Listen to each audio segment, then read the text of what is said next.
தோல்விக்கு ரிஷப் பண்ட் மீது பழியை போட்டு எஸ்கேப் ஆன இந்திய அணி கேப்டன் சுப்மன் கில். இங்கிலாந்து அணிக்கு எதிரான 3வது டெஸ்ட் போட்டியில் இந்திய அணி 22 ரன்கள் வித்தியாசத்தில் போராடி தோல்வியை தழுவியது. இந்திய அணியின் நட்சத்திர வீரர் ஜடேஜா கடைசி வரை ஆட்டமிழக்காமல் 61 ரன்கள் எடுத்திருந்தார். இந்த நிலையில் தோல்வி குறித்து செய்தியாளர்களை சந்தித்த இந்திய அணி கேப்டன் சுப்மன் கில், ரிஷப் பண்ட் முதல் இன்னிங்ஸில் ஆட்டமிழந்ததுதான் போட்டியில் மிகப்பெரிய தாக்கத்தை ஏற்படுத்தியதாக அவர் மீது பழியை போட்டு எஸ்கேப் ஆனார். இந்த போட்டி குறித்து பேசிய அவர், இந்திய அணியில் மிகவும் மதிப்புமிக்க வீரர் என்றால் அது ஜடேஜாதான். அவரைப் போல இன்னொரு வீரரை கண்டுபிடிப்பது மிகவும் கடினம். கீழ்வரிசை வீரர்களுடன் பேட்டிங் செய்து ரன்களை சேர்ப்பதன் முக்கியத்துவத்தை நாங்கள் பல முறை பேசியிருக்கிறோம்.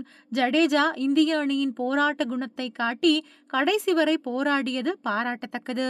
193 ரன்கள் என்பது நிச்சயம் எட்டக்கூடிய இலக்குதான். ஒரு இரு பார்ட்னர்ஷிப் அமைத்திருந்தால் நிச்சயம் நாங்கள் வெற்றி பெற்றிருப்போம். கடைசி வரை கூட நாங்கள் ஆட்டத்தில் வெற்றி வாய்ப்பில் தான் இருந்தோம். ஜடேஜாவின் இந்த பங்களிப்பு நிச்சயம் பெருமை தரக்கூடிய விஷயமாகும். 4வது நாள் ஆட்ட நேர கடைசியிலும் 5வது நாள் ஆட்ட நேர தொடக்க வீரர் நாங்கள் சரியாக பேட்டிங் செய்யவில்லை. முன்வரிசை வீரர்கள் ஒரு நல்ல பார்ட்னர்ஷிப் அமைத்திருந்தால் கூட வெற்றி பெற்றிருக்கலாம். துரதிருஷ்டவசமாக எங்கள் டாப் வரிசை வீரர்களால் அதை செய்ய முடியவில்லை. இந்த தொடரில் இப்படி நடந்தது. இதுதான் முதல் முறை இங்கிலாந்து அணியின் பென் ஸ்டோக்ஸ் தொடர்ந்து 11 ஓவர் வீசியிருந்தார். அவருடைய செயல்பாடை பார்க்கும் போது நிச்சயம் பாராட்ட வேண்டியதுதான். ரிஷப் பண்ட் ஸ்கேன் பரிசோதனை செய்தார். அவர் அடுத்த டெஸ்ட் போட்டிக்கு தயாராகி விடுவார் என்று நம்புகிறேன்.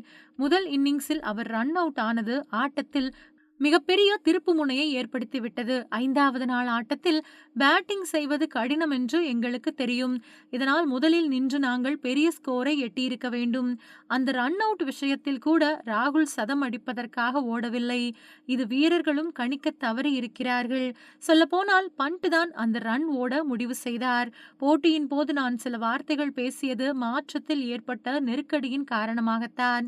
எங்கள் இரு அணி வீரர்களுக்கும் இடையே நல்ல மரியாதை இருக்கிறது. ஆட்டத்தில் சில நேரத்தில் இதுபோல ஆகலாம் என்று கில் தெரிவித்துள்ளார்.